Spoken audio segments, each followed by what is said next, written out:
Assalamualaikum warahmatullahi wabarakatuh. Perkenalkan, nama saya Wiwit Amelia Wulandari, NIM 1710620, Prodi Kebidanan Profesi S1 di Universitas Muhammadiyah Purwokerto. Di sini saya akan membuat video tentang Menkes perawatan bayi dan balita. Dosen pembimbingnya Bu Wulan Margiana MKes. Selamat menyaksikan. Baik. Assalamualaikum warahmatullahi wabarakatuh.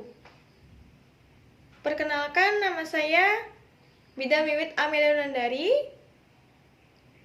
bekerja di klinik Pratama pada jam 5 sore.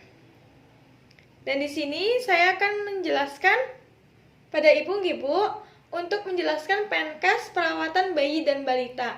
Apakah ibu bersedia, ibu? Oh, bersedia, ibu. Ibu. Yang pertama, membaca basmalah, bismillahirrahmanirrahim.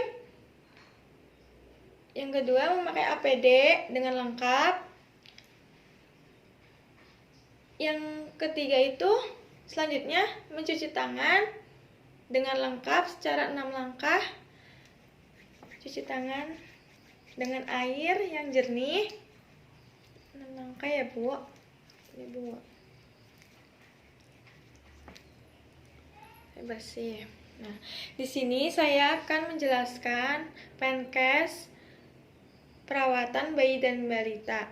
Dan di sini Menkes maksud dan tujuannya itu untuk melakukan perawatan pada bayi dan balita atau cara kesehatan pada tubuh si bayi tersebut. Nah, ini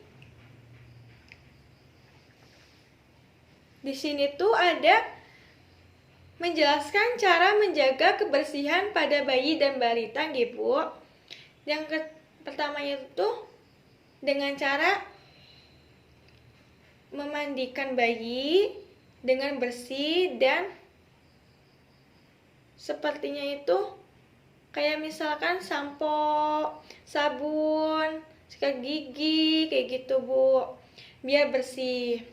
Nah, selanjutnya itu mencuci rambut dengan sampo minimal tuh 3 kali dalam 1 minggu atau seminggu, Bu. Terus selanjutnya itu biasakan cuci tangan dan kaki setelah bermainan yang di daerah kotoran, seperti bermain pasir, bermain yang di daerah lumpur itu loh, Bu, yang kayak becek-becek kayak gitu. Terutama itu yang kayak kotor-kotor itu kayak lumpur kayak gitu, Bu.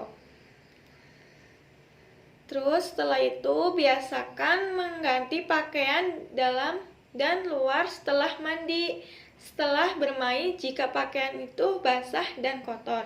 Jadi itu bayi setelah bermain, misalkan pakaiannya kotor dan basah, lalu itu segera dimandiin yang bersih. Apabila badannya itu kotor terkena pasir apa lumpur kayak gitu, sebaiknya diganti ya, Bu. Terus menjaga kebersihan pakaian, mainan, tempat tidur, serta perlengkapan makan dan minum. Jadi itu menjaga kebersihan pakaian supaya tidak kotor tuh bagaimana. Terus makanan itu jangan makan makanan yang mie instan, yang instan kayak gitu tidak boleh, Bu, untuk bayi dan balita tersebut. Nah, itu tempat tidur tuh biasanya, kalau tempat tidur tuh biasanya pakainya tuh kelambu atau dikasih itu ya, Bu, kelambu biar tidak digigit nyamuk atau bintik-bintik itulah yang lainnya gitu, apa bentol apa-apa gitu. Dan itu perlengkapan makan dan teratur itu makanannya kayak makanan yang buah, susu, kayak gitu Bu. Intinya yang 4 sehat 5 sempurna, Bu. Menjelaskan cara perawatan gigi pada anak dan balita. Jadi tuh bersikat gusi pakai sikat gigi untuk khusus bayi dan balita ya Bu. Jangan pakai itu sikat gigi yang buat orang dewasa, khusus untuk anak, bayi, dan balita. Lalu setelah itu dibersihkan pada gusi, atas-atas, lidah, tuh ya Bu. Lidah dengan menggunakan kain lembut atau kasa yang steril, dibasahi dengan air matang dan jangan terlalu panas gitu. Apabila dibersihkan perlahan-lahan agar si bayi itu tidak menangis gitu Bu. Lalu setelah itu tumbuh gigi banyak, terus digosokkan biar rata kanan dan kiri, depan, samping, belakang, ke depan gitu ya Bu, supaya rata gosoknya, supaya giginya si bayi itu rapi dan bersih. Nah, itu sebelum tidur juga dilakukan gosok gigi, karena supaya bayi itu giginya cepat tumbuh dan berkembang, agar si bayi itu bisa melakukan tuh makan yang agak keras gitu. Jadi tuh sebelum tidur tuh bayi disikat gosok gigi supaya biar rapi giginya, dan khusus sikat giginya itu pakai sikat gigi yang khusus bayi yang gigi seukuran 1 biji kacang polong gitu Bu. Itu untuk usia 2-6 tahun. Kalau yang usia 1-2 tahun itu menggunakan ukuran setengah biji kacang polong. Jadi yang kecil-kecil itu loh Bu, yang untuk khusus bayi. Gosok giginya, sikatnya itu yang khusus untuk bayi gitu, digosok-gosokin ke gusi maupun lidah gitu, biar rapi, biar giginya itu rapi dan bersih ya Bu. Dilakukan secara setiap hari dan yang teratur ya Bu. Lalu menjaga kebersihan lingkungan dengan menjauhkan dari asap rokok, asap dapur, asap limbah, dan polusi kendaraan bermotor. Sebaiknya bayi dan balita itu jangan deket-deket dengan asap rokok, apalagi dengan asap dapur. Itu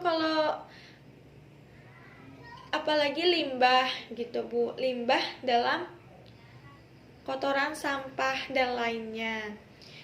Nah, sebaiknya itu dihindari dengan asap-asap yang ada di situ, karena tercemar ke dalam tubuh pada bayi dan balita.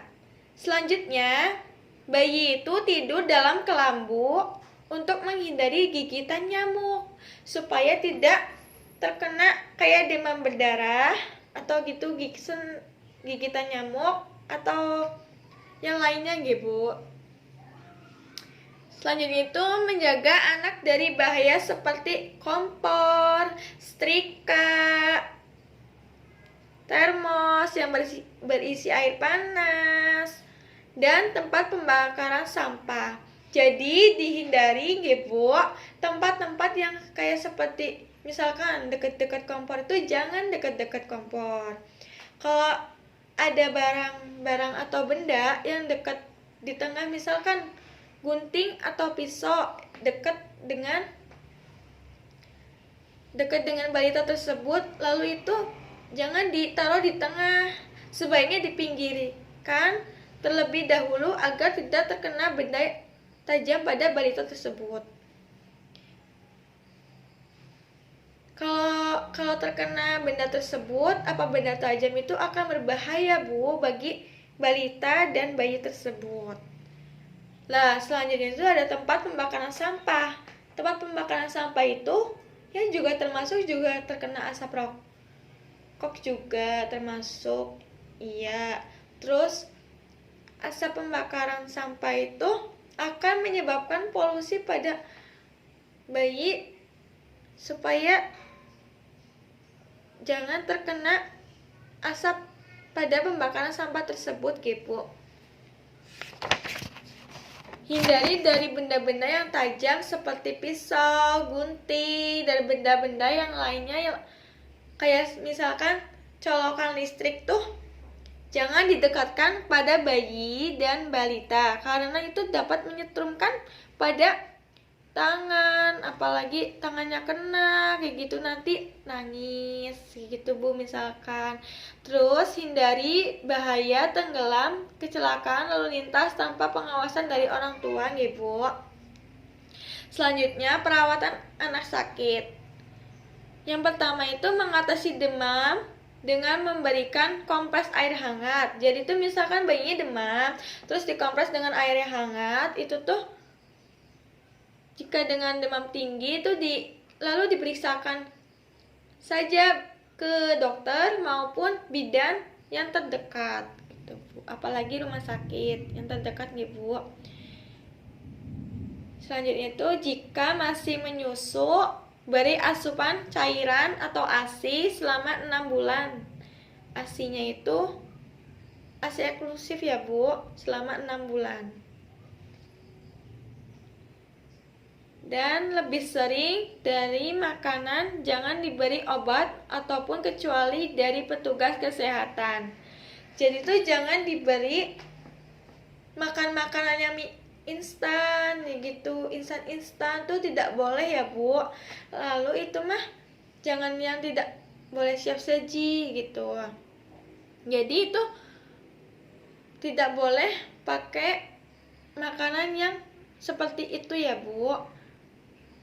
Terus selanjutnya tuh diberi obat, jangan diberi obat yang tidak selain kecuali petugas kesehatan Bu, gitu.